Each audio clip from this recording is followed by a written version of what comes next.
मुंबई महानगरपालिका निवडणुकीसाठी आज ठाकरे बंधूंनी शब्द ठाकरेंचा हा वचननामा प्रसिद्ध केलाय। यामध्ये मुंबईकरांच्या आयुष्यावरती मोठा परिणाम करणाऱ्या महत्त्वाच्या गोष्टींचा समावेश करण्यात आलाय। पाळणाघरं, पाळीव प्राणी, पाणी आणि सांडपाणी, रस्ते, कचरा व्यवस्थापन, आरोग्य, शिक्षण, रोजगार यासह अनेक गोष्टी यामध्ये आहेत आणि हा वचननामा या महानगरपालिका निवडणुकीमध्ये गेम चेंजर ठरणार का अशी चर्चा सध्या सुरू आहे। दरम्यान राज ठाकरे आणि उद्धव ठाकरेंनी शिवसेना भवनामध्ये संयुक्त पत्रकार परिषद घेऊन मुंबई महानगरपालिकेच्या निवडणुकीसाठी मनसे आणि शिवसेनेचा जाहीरनामा प्रसिद्ध केला। या निमित्ताने राज ठाकरे तब्बल 20 वर्षांनी शिवसेना भवनामध्ये गेले होते। यावेळेला संजय राऊत यांनी राज ठाकरे यांचं स्वागत केलंय। ठाकरे बंधूंनी शिवसेना भवनामध्ये वचननामा प्रसिद्ध केलाय। यावेळेला बोलत असताना ठाकरे बंधूंनी सत्ताधाऱ्यांवरती चौफेर टीका केली आहे। बिनविरोध नगरसेवक निवडून येणं ही लोकशाहीची थट्टा असल्याचं उद्धव ठाकरे म्हणाले।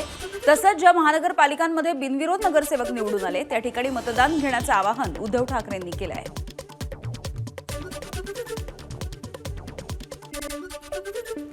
याबरोबरच पश्चिम बंगालमध्ये बिनविरोध निवडीच्या विरोधामध्ये भाजप कोर्टात गेलं होतं अशी आठवण राज ठाकरेंनी करून दिली।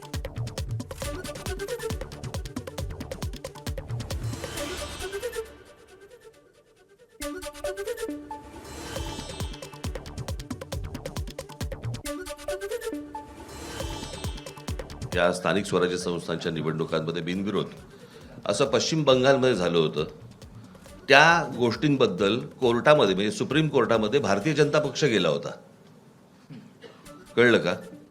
आता त्या पक्षाचं आत्ताच्या या महाराष्ट्रातल्या गोष्टींबद्दलचं काय म्हणणं आहे हे एकदा तरी सांगावं।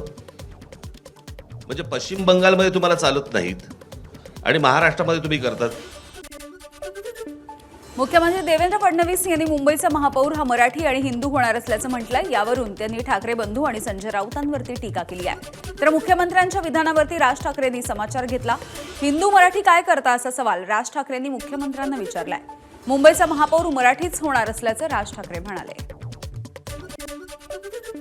मुंबईचा महापौर महायुतीचाच होणार, मुंबईचा महापौर हिंदूच होणार आणि मुंबईचा महापौर मराठीच होणार।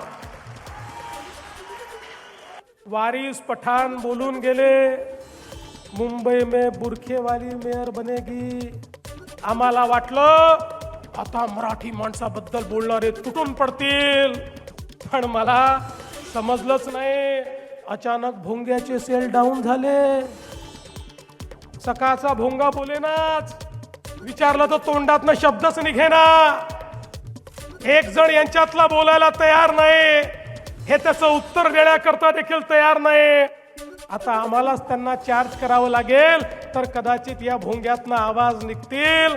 आणि म्हणून त्यांच्या छातीवर उभं राहून सांगतो, या ठिकाणी महापौर हिंदूच बनेल, या ठिकाणी महापौर मराठीच बनेल।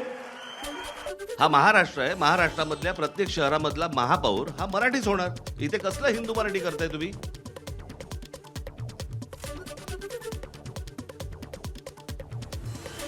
आणि मी त्या दिवशी म्हटलं नाही का तुम्हाला की आम्ही हिंदू आहोत, हिंदी नाही आहोत? तुम्हाला महाराष्ट्रातल्या या शहरांमध्ये मराठीचा मान हा तुम्हाला राखलाच पाहिजे।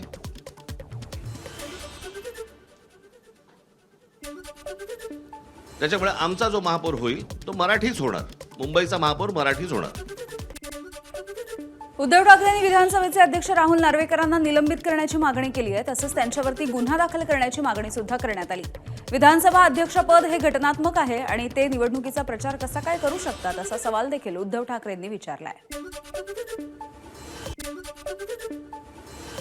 राहुल नार्वेकर, मी मुद्दामून नावानिशी बोलतो कारण विधानसभा अध्यक्ष हे विधानसभेत असतात, त्यांचा अधिकार हा सभागृहात असतो। सभागृहाच्या बाहेर ते राहुल नार्वेकर आहेत आणि तिथले आमदार आहेत। एक आमदार आपल्या अधिकाराचा दुरुपयोग करून दुसऱ्या म्हणजे जनतेवरती दमदाटी करतोय, त्यांचं संरक्षण काढून घेण्याचा आदेश स्वतः संरक्षणात राहून करतोय।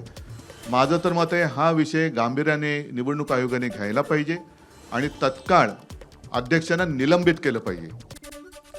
ठाकरे बंधू आणि पवारांच्या राष्ट्रवादीने जाहीर केलेल्या वचननाम्याला भाजपनं आता प्रत्युत्तर दिलेलं आहे। देशामधील सर्वात मोठा भ्रष्टाचार उद्धव ठाकरेंनी केल्याचा आरोप मुंबई भाजपचे अध्यक्ष अमित साटम यांनी केलाय. 25 वर्षांमध्ये मुंबई महानगरपालिकेमध्ये ठाकरे बंधूंनी 3 लाख कोटींचा भ्रष्टाचार केल्याचा दावा देखील साटम यांनी केला. तर ठाकरे बंधूंवरही अमित साटम यांनी हल्लाबोल केला आहे. 1997 ते 2022 या कालावधीमध्ये मुंबईच्या महानगरपालिकेमध्ये उद्धव ठाकरेंनी केलेली बनवाबनवी ही आपल्यासमोर मी मांडत आहे. आणि त्यामुळे बघा अशी ही बनवाबनवी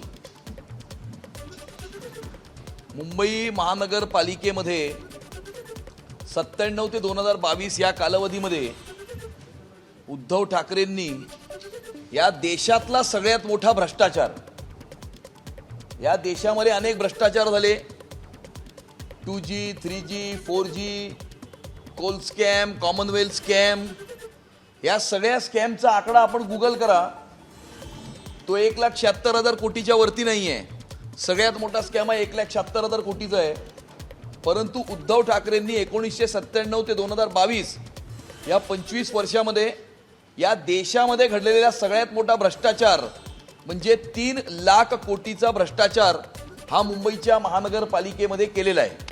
आज जे काही फोटो दाखवून एकत्र येण्याचं ढोंग, 20 वर्षानंतर शिवसेना भवनमध्ये पाऊल ठेवलं भावानी, अरे पण 20 वर्ष का नाही पाऊल ठेवलं हा आमचा सवाल आहे ना. ह्याच्या आधी गणपतीला एकमेकांच्या घरी का नाही गेले, याच्या आधी रक्षाबंधनाला एकमेकांच्या घरी का नाही गेले, याच्या आधी दीपोत्सवामध्ये का नाही दिसले. आणि माझी चॅलेंज आहे, पुढच्या वर्षी रक्षाबंधनाला एकत्र दिसणार नाहीत, पुढच्या वर्षी दीपोत्सवाला एकत्र दिसणार नाहीत, किंवा पुढच्या वर्षी गणपतीला एकमेकांच्या घरी जाणार नाहीत. आणि मी त्यांना हे सांगू इच्छितो की आपला हा जो फॅमिली ओपेरा आपण टी व्हीवर चालवला आहे, याच्यामध्ये मुंबईकरांना, सामान्य मराठी माणसाला अजिबात रस नाही. कारण मुंबईची महानगरपालिका ही काही एका परिवाराची जागीर नाही. BMC is not family business. Mumbai central best आगाराच्या बाहेर काँग्रेसचा बेस्ट जाहीरनामा प्रकाशित करण्यात आलाय. काँग्रेसच्या मुंबई अध्यक्षा वर्षा गायकवाड, अमीन पटेल, सचिन सावंत यासह इतर नेते यावेळेला उपस्थित होते. यावेळी बेस्टला पूर्णपणे BMCच्या निधीमधून चालणारी सेवा करण्याचं आश्वासन काँग्रेसनं मुंबईकरांना दिलंय. काँग्रेसनं मुंबईमध्ये बेस्ट बसच्या नावाखाली मोठा घोटाळा सुरू आहे असा आरोपही केलाय. हलवण्याची सगळ्यात मोठी यंत्रणा जर काय होती मुंबईमध्ये तर ती BST आहे. मला सांगायला पाहिजे की BST बंद करण्यासाठी एक मोठं षडयंत्र त्या ठिकाणी आहे. आम्ही सांगितलं होतं की आमच्या अजेंड्यामध्ये BSTच्या 6,000 बसेस सुरू व्हायला पाहिजेत. कारण जोपर्यंत सार्वजनिक परिवहन व्यवस्थित होणार नाही तोपर्यंत मुंबईची ट्रॅफिक सॉल्व्ह होऊ शकत नाही, हे आमचं म्हणणं आहे. आणि म्हणून आजच्या या भ्रष्टाचाराच्या माध्यमातून आम्ही सांगणार आहोत, हे कशा तऱ्हेने जे महायुती भ्रष्ट सरकार आहे, हे कशा तऱ्हेने आज मुंबईकरांची जी सगळ्यात मोठी दळणवळणाची यंत्रणा BSTचं खच्चीकरण करते, त्याला बंद करण्यासाठी, खासगी करण्यासाठी एक मोठं षडयंत्र करते. मुंबईमध्ये उद्धव ठाकरे आणि राज ठाकरे यांची पहिली संयुक्त सभा ही उद्या विक्रोळीमध्ये होणार आहे. आगामी काळामध्ये दोन्ही नेत्यांच्या 7 ते 8 संयुक्त सभा नियोजित आहेत. त्यामधली ही पहिली सभा पूर्व उपनगरामध्ये होतीये. विशेष म्हणजे शिवसेना आणि मनसेच्या शाखांना देखील उद्धव आणि राज ठाकरे एकत्रितपणे भेटी देणार असल्याची माहिती आहे. दुसरीकडे अमित ठाकरे आणि आदित्य ठाकरे हे देखील मुंबईमध्ये 2 संयुक्त सभा घेणार आहेत. मुंबईच्या राजकीय रणधुमाळीमध्ये शिवाजी पार्क पुन्हा एकदा केंद्रस्थानी येत आहे. मुंबई महानगरपालिकेच्या प्रचारासाठी महायुतीकडून शिवाजी पार्कवरती जाहीर सभेचं आयोजन करण्यात आलं. मुख्यमंत्री देवेंद्र फडणवीस आणि उपमुख्यमंत्री एकनाथ शिंदे हे येत्या 12 जानेवारीला शिवाजी पार्कवरून मुंबईकरांना साथ घालतील. या निमित्तानं महायुती मोठं शक्ती प्रदर्शन देखील करणार आहे.